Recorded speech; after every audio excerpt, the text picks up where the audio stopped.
Hello, everybody. Welcome on back to Fantasy Football Futures. I'm Tyler. This is Tim. How's it going?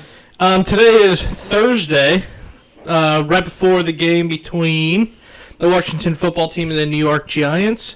We're going to record our Week 2 startums, sit-ums, and then some sleepers for this weekend. Let's go ahead and just jump right in. Good skip.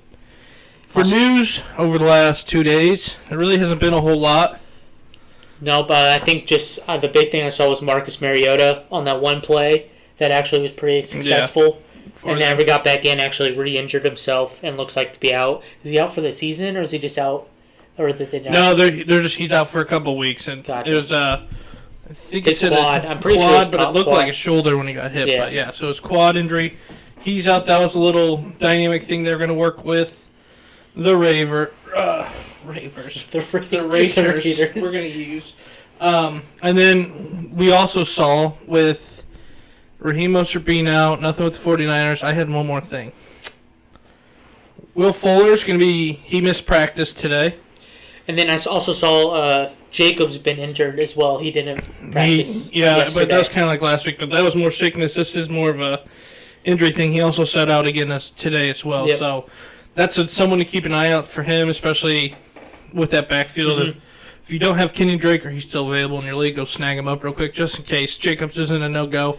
He kept running off the field like he was hurt the other night too. So definitely something to keep your eye out for. Will Fuller, first game back off suspension, already missed practice today. So not surprised. He's always missing practice. Always missing practice. He's one that you kind of, when he's on the field, he's a great dynamic, deep threat to have on the on your team, especially on your a 2-flex league. He'd be your second flex because he can be so explosive and score deep touchdowns. But him missing practice just could be a cautionary thing, but something definitely pay attention to, especially with like Jalen Waddle or Devontae Parker on your team.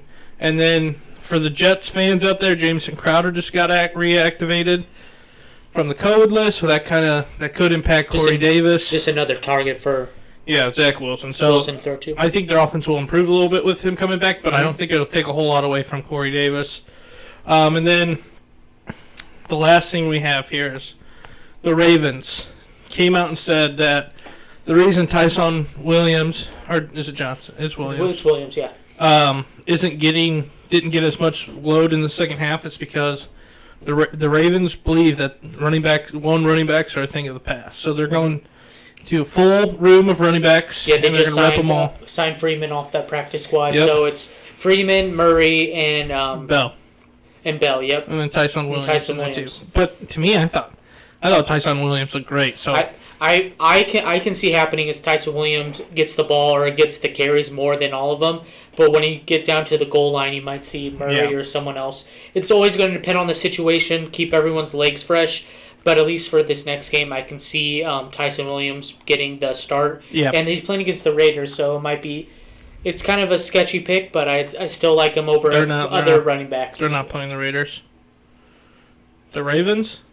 The Ravens are playing the Chiefs. Sorry, I was thinking of someone else. But yeah, they're playing the Chiefs, which I still like. Chiefs' run defense isn't great. They gave up a lot of yards to Nick Chubb last week, which, I'm not comparing Nick Chubb to Tyson Williams, but their run defense hasn't been great in the past. So expect him to kind of pick it up. I'm interested to see what it's going to look like on Sunday night to see how they're going to utilize all these guys in the backfield. So those were the only big news that has happened since Tuesday. Clearly the biggest one being over the week was the Raheem Mostert one. So just keep an eye out till Sunday. More injuries that can happen over the last 2 days, like last week. Gus Edwards and Marcus Peters went down on Thursday, so anything can happen. So just keep your eye out watching that. But that is all the news that we have for around the league. Let's go ahead and get into it. Okay, week 2 coming up. This slate of games, I feel like, fantasy-wise, there's some tough matchups for some teams. Like, you're not sure if you should play them or not, and I feel like there's a lot of players that can have great weeks if you take the risk on them, and then there's a lot that can go down. I feel like there's a lot of close games, but then also there are a few where you have really good teams playing really bad teams. So, like, for example, my first must-start for Sunday is Najee Harris. He had a really down week 1. We talked about him already. 58 out of 58 snaps, he was on offense. There's no other running back in that system. But you look at their matchup against the Raiders, I don't know why you don't start him again and just let him and see where it goes. Raiders' run defense isn't great. We saw that the other day. They gave up 189 yards and 2 rushing touchdowns on Monday. So, to me, I feel like I know the Ravens have a better rushing offense, but 189 yards is a lot of rushing yards to give up. So, if I'm anybody who has Najee Harris, in which I was blessed to get him this week, I feel like this is a perfect week to plug him in and kind of get him started in the right direction. The first week, they just had a tough matchup against the Bills. You just can't really do much with that. Yeah, that's why I said Raiders, but I couldn't get Monday night out of my head for the Ravens. But, yeah, I think Tyson Williams, for having a first start, actually had a pretty good game against the Raiders. Their front line, I can't think of his name, just the defensive end. They got to Lamar a couple times. Max Crosby. Yeah, he was pretty good. That Raiders defense was a little bit better, but I don't see a problem for Najee Harris. He was on the field 58 out of 58 snaps. He will get those snaps, get those carries. I can see a touchdown, 2-touchdown game for him. You know how Big Ben likes to throw the ball around too. Najee Harris is just another target for him to throw to, and I think he should be able to. So, you're going to see a little cutoff here. We got cut off. Our camera just went out. But anyway, we were talking about Najee Harris, Tim. Continue with that. Yeah, so I was just saying that he'll get his targets. He was throwing the ball, I think, 3 times from Big Ben. I can see that happening more. And if the Steelers can get ahead, like I think they should be, they're 6-point favorites, Najee will just get the ball more, maybe able to get a late touchdown or something like that. That's what I think. Last week, they were playing down from the start. And so I think it was a little bit different for Najee. And the Buffalo Bills defense is just, I think it's better than the Raiders. Raiders are more of the back half of a 15 of the league. So to me, I think Najee is going to get that, and I think he will get at least a touchdown. And I think he'll have some pretty solid rushing yards this game. He's good enough, and then I think they'll mix in the pass to him as well. They just need to get him going because once he starts going, I think you'll see that team start going a little more too.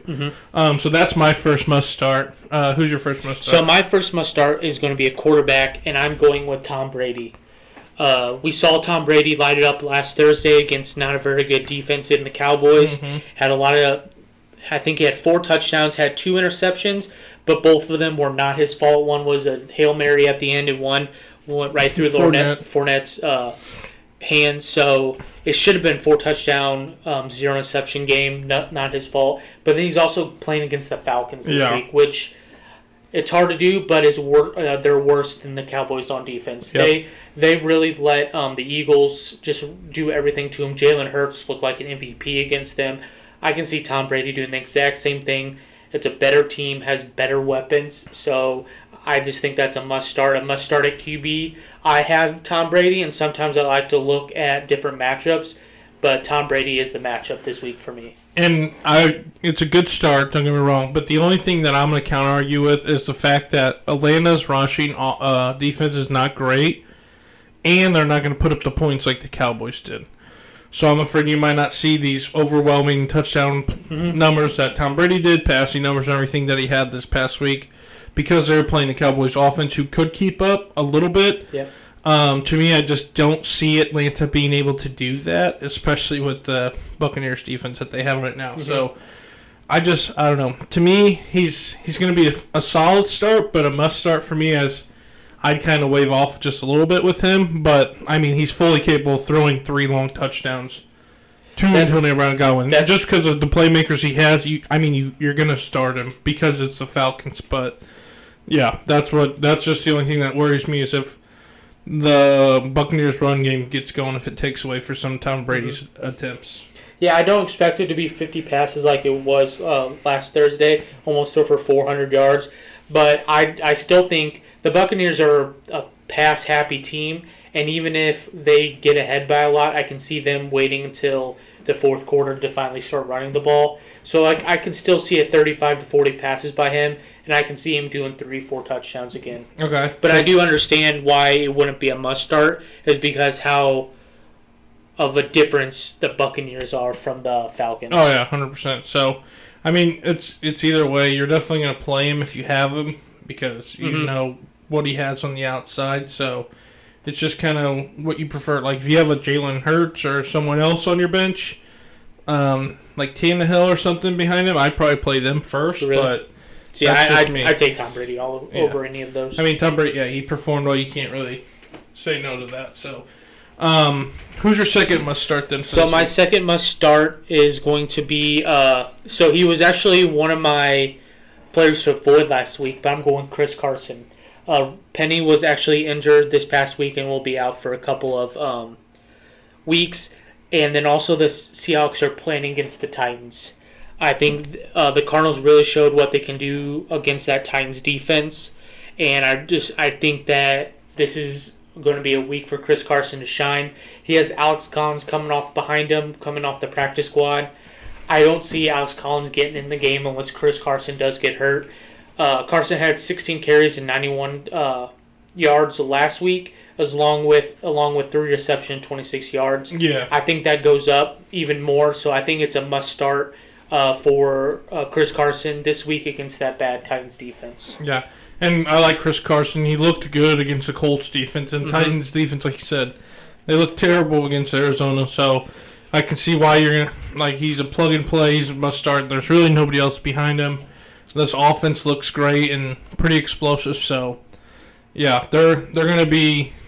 It's a good matchup for them, especially against the Titans. It's just how much is Russ going to throw the ball? Because like we saw with Kyler Murray, he threw the ball over the place. So that's just something to keep an eye on. But I mean, they also are built a lot different. You got Chase Edmonds and James Conner instead of people forget Chris Carson was top 5 running back last year until he got hurt. So, they use him, they utilize him a lot. I think that's a big thing is if he stays healthy. So they will go to him. If he's healthy, they will go to him.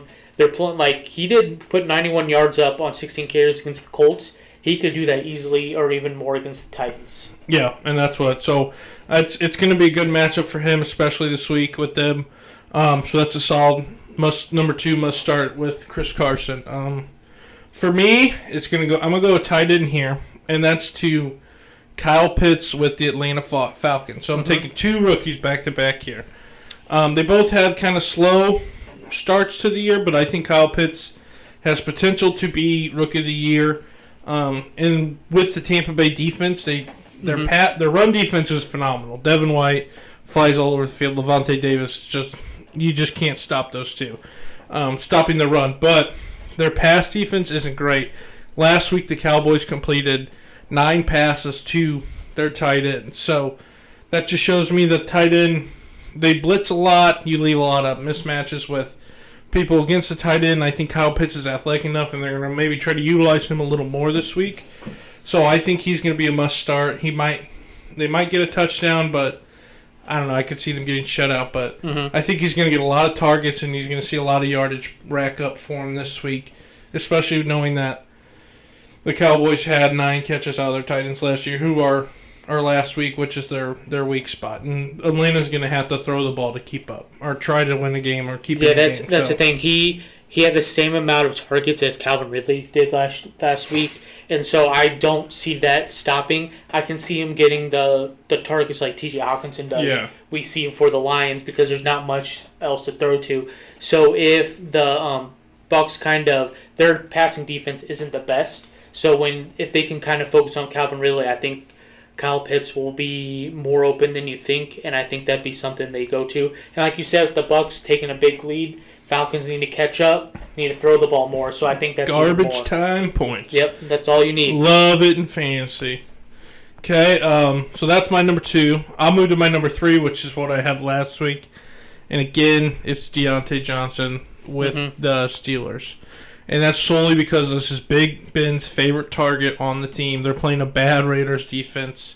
Sammy Watkins put up 90 yards on him, and he's nothing like what and really you could say Deontay, Chase Claypool, and Juju. They're all going to be those guys. But when targets last week, Johnson 1, Juju 2, Claypool 3. So I think you're going to see that be started again. I think Deontay Johnson, to me, is a underrated one in fantasy football, especially PPR. He's just a target machine, and he catches the ball so much, and he gets points without you really realizing, this is his 8th catch of the game, and he has 80 yards and a touchdown. So I like Deontay Johnson this week again because they are playing such a bad Raiders defense, who gave up a lot of passing yards, or like some easy throws to Lamar, who isn't the best throwing quarterback. Yeah. So Deontay Johnson rounds out my top 3 this week for must starts. Yeah, for the Ravens, Mark Andrews kind of had a disappointing game, but who surprised me was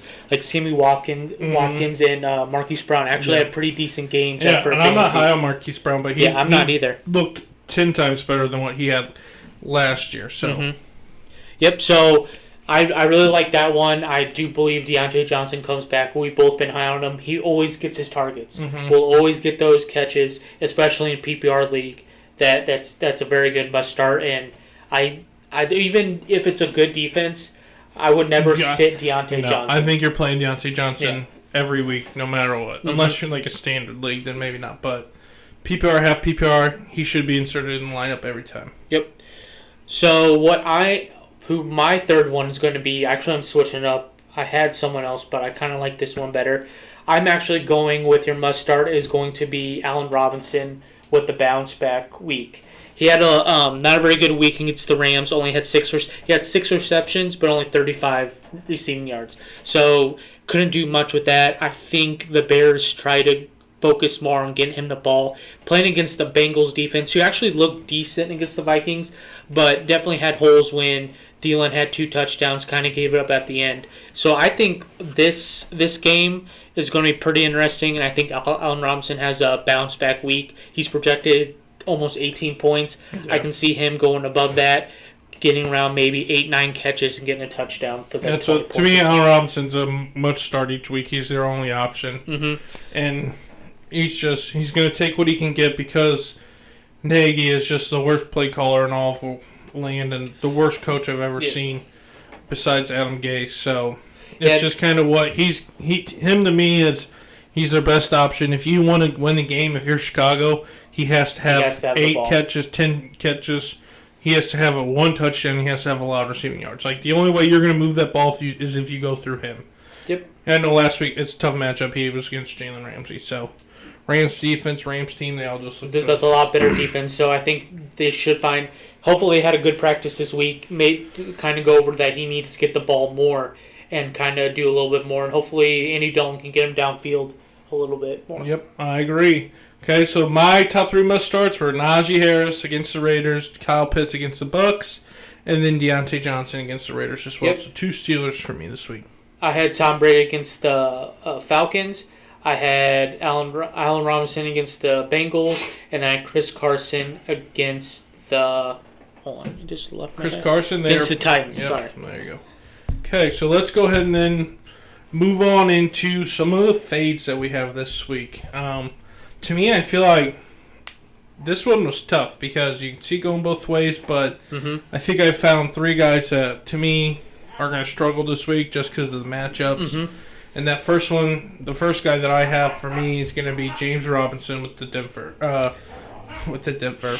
Jaguars playing Denver's defense. So James Robinson's on my list as well. Yeah. So to me, I just feel like it's going to be a repeat of last week. They're going to get down early. Jaguars are playing a much better defense than the Broncos, and I think they're going to get after Lawrence and stop the run.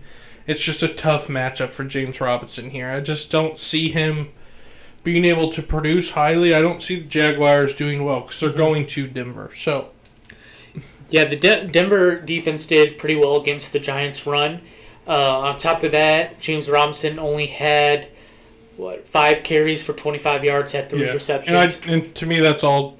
That number last week is just skewed based off against the Texans. Yeah, but skewed off what they were trying to do offensively. They couldn't do anything, so they're playing catch up. Yep, and then they're playing even a better defense this weekend, the Broncos. So I'm not playing James Robinson. It'd have to be a pretty deep league for me to have to start him. Yep. So James Robinson both sitting first week, fading him hard. My number 2 is actually a guy we both were high on at the beginning of the year, and I'm going back to solely matchup based here, and that's Michael Pittman versus the Rams defense. The They didn't look great last week against Seattle, and Rams' defense is much better. We saw Allen Robinson. Yeah, he had 6 catches, but they're all quick outs, quick curls. You're not going to get much on Jalen Ramsey in the defense. So to me, he's one I'm going to fade this week. That offense didn't look great. They couldn't hold the pass rush for anything, so Carson struggled even getting the ball out because he had no time. So to me, this week, I'm fading Michael Pittman. Yeah, so I like that pick because, one, playing against that defense, we're just talking about Allen Robinson. Allen Robinson couldn't do anything. None of those Bears wide receivers could do anything. And then on top of that, Pascal for the Colts actually showed up last week and took a lot of targets, a lot of catches away from Pittman. So that does worry me. So I can agree on that. Wait to see what the Colts do because they also have Hines and Jonathan Taylor back there who's also taking a lot of the targets away. So it's going to be tough to get those receptions for Pittman. And then on top of that, you're playing, like you said, the Rams defense, who's a very good defense. So I can definitely see that set this week. Who do you got at number 2? So number 2, we were kind of high on him. I was high on him for a bit. But last week scared me a little bit, and he's playing against a better defense this week. I'm actually going against Robbie Anderson. He had 3 targets. He had like 3 targets, only one reception for 50 yards and a touchdown. So everyone that's seen he scored 13, 14 are like, oh, he had a good week. He actually didn't get the ball a lot against not a very good defense. I think I'm not even sure how many targets DJ Moore had, but that offense just didn't look as good as I thought it was. I was high on the Panthers last week, so I'm actually going against Anderson this week. He's playing against the Saints, who completely shut down the Packers. That's right. And so I think that's the big thing is you're going into a week where he only had 1 reception. If he gets tackled, he only has 1 reception for 15 yards. Yeah. So he's going to have to get the ball more to get that touchdown, and I just don't see him doing a whole lot this week. That's what. So I also to round out my 3, I put Robbie Anderson on there as well. To me, like you said, the New Orleans defense is so good. I think they have one of the best shutdown cornerbacks in Marshawn Lattimore that doesn't get talked about enough. He can shut anybody down. And they just have linebackers who can run with anybody and then slot guys who are just as good as some of those cornerbacks. So, to me, I don't know. I just feel like he might be on the outside looking in. DJ Moore, to me, is the best receiver on the team. Terrace Marshall's the new up-and-coming guy for them. The new one that you are going to mix in. He's a great slot guy. And I think Robbie Anderson they did sign him. I think he's a good option to have, but I think this week, he'll have his weeks for sure. But this week, to me, against New Orleans, it's going to be a tough matchup for him. And I'm gonna fade him for this week too. So I don't know. He's gonna get his looks and everything, but with me, if I'm DJ Moore's the best receiver on that team, he's the best player I think on that team. Well, outside McCaffrey, on that offense. And that's a tough thing because I think you're gonna see why Robbie Anderson had a couple of good weeks last year is because Christian McCaffrey was not there. Yeah. With McCaffrey in there, that's your focal point of that offense. That's get him the ball, let him play with it. And so I think Robbie Anderson is the one that hurts the worst. Yeah. So that's Robbie. So Robbie Anderson rounds out my 3 then. Yep. Who's your last one? So my last one, I'm going with Josh Jacobs. Before even who they play against, he's actually missed practice we just talked about. Yeah. On Thursday, he's coming off a short week because he had that Monday night game. He had a pretty good outing. He had 2 touchdowns. They really like him in the red zone, but he only had 10 carries on 34 yards. Yeah, so they didn't give him the ball a whole lot. He did play 42 snaps, which I thought was a little bit more than I thought he would because of Kenyon Drake on the team. Mm-hmm. But now they're playing against the Steelers. Yeah. That's a very good run defense. I just don't see the Raiders having a successful run game. And on top of that, if it gets out of hand, if Josh Jacobs is 50-50, Kenyon Drake's going to get the ball more, will be in that game more. So I'm just kind of staying away from Josh Jacobs all around this week. And that's what he was going to make my list, but solely because they're playing a really good Steelers defense. I don't know. Steelers defense looked great last week, and as well, like you said, he was banged up and he showed in the game, and he had a touchdown. But then he had one or two touchdowns. Yeah, I thought he had two, but they're in the red zone, so. And that's what it is. He's going to get you touchdowns if they're there because he's a bigger back. I think fully healthy is the best back on their team. It's just I feel like John Gruden doesn't really utilize him as well. The offensive line isn't great at run blocking. To me, he's definitely going to be a fade this week because with the banged up, who they're playing, and the fact that you look at that, like, yeah, he put up probably 15, 16 points this week in fantasy, but he's not doing anything. He just scored touchdowns, and that's tough to rely on a guy to be 2 touchdowns a week kind of guy. So I'd fade him as well. And with that being said, let's go through our top 3 fades again. My first fade is going to be James Robinson with the Jaguars, Michael Pittman with the Colts, and then Robbie Anderson with the Panthers. Yep, so I went James Robinson with the Jaguars, Robbie Anderson with the Panthers, and Josh Jacobs with the Raiders. Perfect. Okay. So that is our top 3 fades. Now let's go to kind of some under-the-radar guys, some sleepers that we have. First being, for me, tight end Tyler Higbee with the Rams. They play the Colts, and I think I talked about it at the beginning of the year that he would kind of be like one of my sleepers that I think because of how reliable Matt Stafford used to be on tight ends, and yet Gerald Everett finally gone. So I think you're going to see him being utilized a lot more than anybody else, or not anybody else, but seeing him being used a lot more in this system than he was last year. So I like Tyler Higbee in this. To me, he's underrated in the tight end aspect, and especially adding Matt Stafford changes everything for me with Tyler Higbee. So he's going to be my number one. I think that's a great play because I'm pretty sure he wasn't for all the snaps, but he was on the field a lot last week. You know, you definitely have to fight against Robert Woods and Cooper Kupp for those targets and receptions, which will be a little difficult, but as a sleeper, as maybe you're trying to find that tight end, kind of those back and forth, maybe you have a tight end this week that you're not very fond of, and you need to go out there and get one, I think Tyler Higbee is a great pickup. And he had 5 catches on 6 targets last week, so I think you're going to continue to see that go up. Yeah, I can see around 6 targets a game, even more sometimes if you get more into where you have to pass a little bit more. Okay, who's your my first one? I'm going actually with a QB. I'm actually going to go with Baker Mayfield here. Baker Mayfield, the Browns altogether had a good game against the Chiefs. Really wish they could have pulled that off, but they didn't. They scored quite a bit on that Chiefs defense.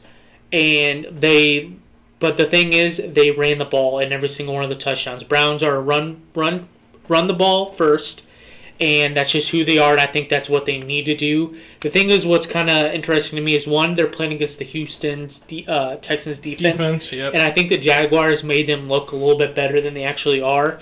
And for Baker Mayfield, he actually threw the ball for over 300 yards last week. He just didn't throw a touchdown, and so that's what made his points go down a little bit more. I can see him throwing the ball 1 to 2. We'll get at least 1 to 2 touchdowns this week.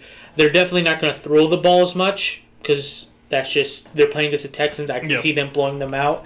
But if you're looking for that late in more of those deeper leagues, those late last minute starts from a quarterback, I think Baker Mayfield's a guy you need to look at. And so, well, with Baker Mayfield, yes, I think he's a very good quarterback. To me, this week, I can see, yes, he had a very solid week, and they were playing the Chiefs, so he had to throw the ball a lot more. It goes back to they're playing the Texans, and you look back at who they have in their backfield. Nick Chubb, Kareem Hunt. I think those two are going to be heavy hitters this week. I think they're going to have great, solid weeks, and I think they take away from the passing game, and I don't see Baker throwing more than 20 times this game because of what they have in their backfield. They're just... I don't know. Their running backs are too good, and I don't see the Texans being able to stop them too much. Because it's not like the Jags came out throwing the ball. They got some interceptions early, caused Lawrence to have to throw the shaky, ball. Caused them. Then they went down and scored. I just think that the Browns' defense and the Browns' offense is too good on the ground to really have any impact on to really have Baker do anything crazy. So yeah, I'm not saying Baker's going to be a great quarterback this week. It's more about what you need if you're like looking for a last minute quarterback. I can see him getting you 20 points. He gets you those 2 touchdowns early before they start running the ball out. Because I agree, I think it's going to be kind of a blowout, and I do think that the Browns will eventually just keep running the ball and running the ball. But I can see Baker getting those 2 touchdowns early. He doesn't have Odell again this week, but he's actually feel like he plays better without Odell anyways. I think the offense just looks better without Odell. That's my first sleeper is just with Baker. I think he could make a top 15 quarterback this week. Okay, be interested. Make sure to keep a close eye on that one this week. My number 2 this week for me is going to be another rookie, Kenneth Gainwell from Philadelphia. They're playing San Francisco's defense, and we saw last week San Francisco's offense is very talented, very good. No matter what you do, Kyle Shanahan's going to find a way to score points. No matter who's on his team, who's in the backfield, Elijah Moore, Jermichael Hasty, or Trey Sermon this week. It doesn't matter who it is, they're going to put up points. And we saw last week Jamal Williams and DeAndre Swift both have very good games in PPR leagues. And I think they're going to need both Kenneth Gainwell and Miles Sanders to have solid weeks, and especially Kenneth Gainwell having a really good week catching the ball out of the backfield. I think this is where PPR benefits with him. I think you're going to see him put up some points because he will have to catch the ball out of the backfield. And I think rushing-wise, he'll be okay. He'll be solid. He'll get some carries, but I think Miles Sanders will be more of the rusher. I think we'll see a big pickup in Kenneth Gainwell this week in the passing game. Yeah, so, I do like that pick. I picked him up this week because I do have Miles Sanders. So I agree with that. I think it'd be I think it's more of a deeper leagues just because I think Miles Sanders still will get the ball more than Gainwell will, because I think it was more like Sanders on the field about 2/3 of the time, and then Gainwell was on about 1/3 or so. But what the 49ers led up last week against the Lions, I know the Lions were coming back from very late, down a lot of points, so they had to throw the ball back and forth. But seeing what Swift and Williams did back there and how many receptions the 49ers let them have, I think that's a great pick. And you can see Gainwell maybe get 5-6 receptions out there, while Sanders actually does the same thing because they saw the success it does. I think it'll kind of be a two-headed monster with them this week, especially in the passing game. Who do you have at number 2 now? So my number 2, I'm going with Christian Kirk for the Cardinals. Christian Kirk had a great week last week against the Titans defense. I believe he had 2 touchdowns and 70 yards on 5 receptions. I don't see him slowing down this week. He's getting he's playing against Vikings defense that gave up a lot of points to the Bengals. Yeah. And the Cardinals offense is a lot better than the Bengals offense, I believe. And so you always have DeAndre Hopkins. He'll do what he has to do. I think Christian Kirk is going to be definitely that number 2 for them. I think AJ Green, was supposed to, but last week I think Christian Kirk's like, no, I'm the number 2 guy. So in one of those deeper leagues, you're looking for a number 2, number 3 wide receiver that is playing against not a very good defense, and I think that's Christian Kirk. And that's what Christian Kirk showed last year, that he has ability to be a very solid number 2 in the flex option in fantasy because of he's a great deep ball runner. And with how much Kyler Murray and the Cardinals like to throw it, he's definitely a huge asset to have on the field. So Christian Kirk against a team like the Vikings is definitely a good look because Vikings, like you said, against I think a really bad Bengals team still, they let up some points. And it shouldn't have ever been close to me. I think the Vikings came out slow because of what happened. None of them played together in the preseason. But I think, like you were saying, he can have a huge week this week. Like you saw Adam Thielen go off. You saw Justin Jefferson didn't have a great week, but he didn't have a terrible week. So I see why you picked Christian Kirk there, and I think he's very capable of having a huge week. And he's probably available in a lot of leagues still. Especially, deeper ones he's probably gone now, but some of those smaller, like 8-10 man leagues, he still might be available. Yeah, he should still be there. So, with my third and last one for sleepers on Sunday, it's someone who's going to have a bounce-back week, in my opinion. He actually finished with negative yards in the fantasy, or negative points. in fantasy last week, and that's Ronald Jones with the Bucks against Atlanta defense. He is someone who I think they will give him another chance. Arians has said he's starting, he's ready to go. And I think this is a game where he comes out and he just puts up ridiculous numbers for Ronald Jones. Like the games he did last year, he would do the same thing. He'd fumble, and then all of a sudden he'd put up huge numbers the next week. So I think this week against a bad Atlanta defense, we're going to see Ronald Jones put up some big points. And he's going to be my sleeper because people are going to be afraid to play him because of, he fumbles. He has fumble problems, and he fumbled, and then he just never saw the field again. But I would take the risk on him this week to play him and look to have a big week against a bad Falcons defense. Yeah, so I'm just not big. I had him over rushing yards last week, and he just disappointed me again. I'm just not big on the Buccaneers running backs. I know Arians came out and said he's a starter. He actually came out today again, and he said all of them are starters. But to me, I think they're going to make it a point to build his confidence and get him back. And Ronald Jones. I don't know. Last year, every time he fumbled, the next game, he always had a bad game. The game after he fumbled. I don't think so. I think he did. So I get where you're going from. They're going to have to run the ball. Like, he's going to get his touches. I think they're going to go to Fournette more. But to be honest with you, when you think they're going to go Fournette more, they'll go to Ronald Jones. And then when you think they're going to go Ronald Jones more. Ronald Jones is a better running back than Leonard Fournette. In my opinion. I don't know. I can't ever decide with those two. Leonard Fournette was getting passes more than Gio Bernard was. I thought Gio I think was still. They were holding hurt. Back from whatever. But see, if he's healthy, he's going to be on the field even more. So I don't know. To me, I think Ronald Jones is better than Leonard Fournette. I'm going to put that statement now. He's better than him. Has been. Leonard Fournette's just a big body. That's my take. Ronald Jones is better than Leonard Fournette. Okay. Who's your last one? So my last one, I'm going. For some reason, I have this thing with the Broncos now. I don't know if it's because I won money off them last week or something's going on. I was really high on Jerry Jeudy.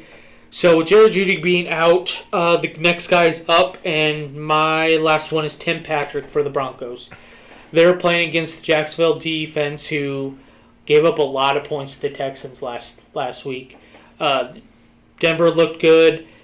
Playing against a Giants defense actually is pretty good. So with Patrick coming in, Jerry Jeudy going out, and Cortland Sutton only having one catch last week, he's still trying to come back to be 100%. He says he's 100%, but are the Broncos really full on with him, or are they trying to slowly bring him back? So I think Tim Patrick is going to have a great week this week against a very bad Jaguars defense.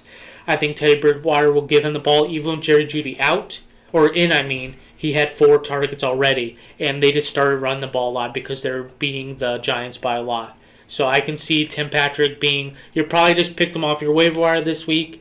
I'm putting him in my flex if I have him. Well, did they come out and say he's going to be inserted in, or is it Hamler? So Hamler was practicing with the number 1, but Patrick's going to still be... He was practicing with the number 1? With the number 1 offense. With the number 1 offense. Who's the number 1? That's pretty weird. With the number 1 offense. So to me... It's a solid sleeper pick because you don't know. I think their Broncos receivers now are pretty much interchangeable. It's like when we saw Sutton go down last year. I still think Sutton's going to get the bulk of the looks. I think Noah Fant's going to be more involved now. But I like Noah Fant. He was actually Tim Patrick Hamler kind of wants to keep an eye out for. I see why you're going to put him on there because Jeudy just went out and they're playing not so great Jaguars. Yeah, and Patrick was playing last week too. And I just think he's going to, maybe later on, if Hamler shows that he can play, like he'll get more of the catches, but I just don't think this week. Yep. So that rounds out both of our top 3 sleepers. Mine were Higbee with the Rams, Gainwell with the Eagles, and then Ronald Jones with the Buccaneers. Mine was Baker Mayfield. If he puts up a big game, you gotta go mustache only next week. No, I'm not going mustache only. I'll do something else. I'm not going to do mustache only. But mine was Baker Mayfield with the Browns, Christian Kirk with the Cardinals, and Tim Patrick with the Broncos. Here, this is what's going to happen. If he has a good game, Spar gets to pick your outfit for the week. For the week? While I work from home? For the 2... No. For the 2 episodes? Deal. And then if he has a bad one, then Sparks to pick your offense. No. It's a one-way street. No, it's not. All right, anyway, so let's go ahead and move on into gambling topics. For this one, we're just going to do Sunday prop bets, and then we'll have a pick-up that comes out Sunday, and that's what we'll give our locks, our favorites, our underdogs for the week. And then we'll kind of go over every game. So for the gambling topic here, we're going to go Sunday prop bets. So whatever you kind of have. Mm-hmm. I have 3. How many do you have this week? I have 2. Okay. My first one being Jalen Hurts over 1.5 passing touchdowns this week. I think the Eagles are going to have to score to keep up with the 49ers, and I think Jalen Hurts finds Devontae Smith and Dallas Goedert one time this week. I like that one a lot. I might even plus 120. I might even go that with you. I think they're like I said. I think they're going to do what the Lions did and just kind of pass those. I can see them dumping off to Gainwell or Sanders for a touchdown as well. Exactly. So I like that. Mine, I'm running with going from last year with the over of Diggs receptions. He had 8 receptions last week. He is over under is at 7.5. I'm taking the over on that one. Against the Dolphins. He won me so much money in so many ways. He won me my one fantasy league, and he won me I think $800 in 2 weeks off betting off him receptions, receiving yards, and him to score a touchdown. I did that 2 weeks in a row, and it hit like $30 for $400. So he's too good. Josh Allen's going to throw to him. He's going to get 7 or 8 receptions a game. So I do like that one. I like that a lot. For me, he goes with one of my must starts this week, and that's Kyle Pitts over 4.5 receptions. I think we're going to see him get a lot of targets, and I think we're going to see him catch a lot of balls this week, especially against the Tampa Bay defense, who isn't the best at guarding tight ends. So to me, I think over 4.5 is almost free money. So that's where, but it's not free money, of course. So that last week with Deontay Johnson, that didn't work. But I think Kyle Pitts easily gets over 4.5 receptions. Yep, I 100% agree with that. He's going to get a lot of targets, and he's going to catch the ball a lot. So I like that one. My last one is I'm actually going with one of your starters for the week. I'm going over 99.5 rushing and receiving yards for Najee Harris. I thought that was just a rushing No, thing. not just rushing. It's combined. I believe this is the game he bounces back. He's going to he had 45 last week on 16 carries. He at least gets to 70 or more this week. And then with more receiving, I think he gets thrown the ball more and gets more involved with it. And I just see that hitting over 100. Very well. I think he'll have a very good week this week. To me, it's just you can't panic on a guy like him super early. Like we saw what he did in Alabama and everything. So, to me, it's just like I don't know. To me, like he's one he had a bad week, but again, it was against the Steelers, and you look at his numbers. It's promising. Like the Bills. He plays with the Steelers. Yeah, plays against the Bills. It's just like you looked at his numbers, 58 out of 58 snaps. That doesn't happen a lot with rookie running backs. So that means they put full trust in him, and they're going to look to get him involved in the future. And Big Ben, I don't know. They just did. He lost weight, but he didn't look great back there. He didn't look good. To me, it's just they're going to get the ball. So I love that. I feel like he's easily going to go over 100 yards rushing. I told you in text the other day that 100 yards, 30 yards catching is guaranteed. Well, that's 30 more than what I need, so perfect. That's all you need. Okay. So my last one is going to be.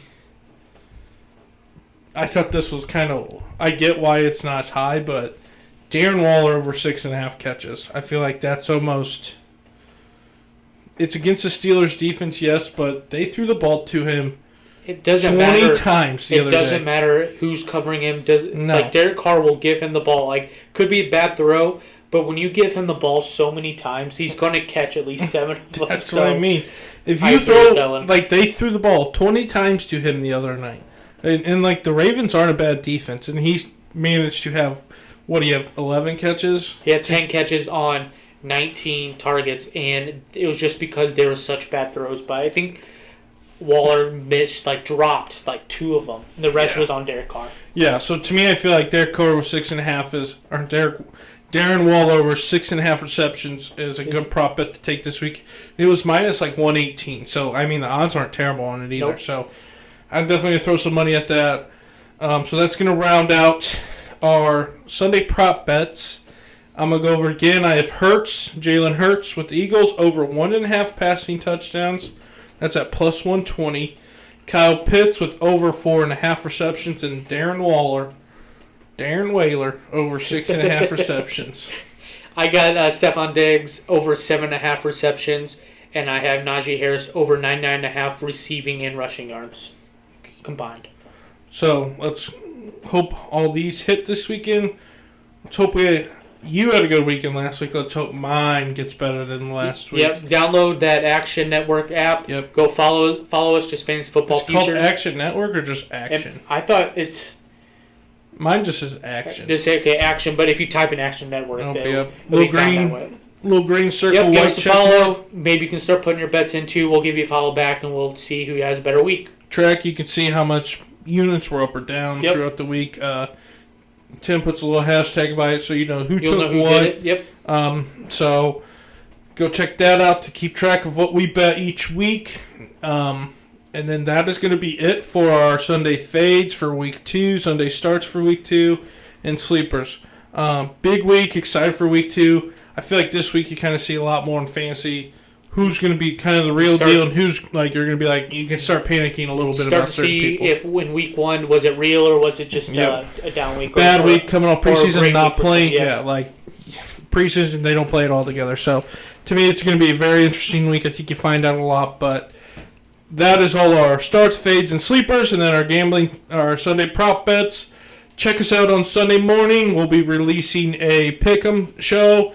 Or not episode. It's where we just go through each game. We give our bets and takes on each game. What we would bet if we were to bet on them, and then we give our actual bets at the end on the 3 games: a lock, an underdog, and a favorite.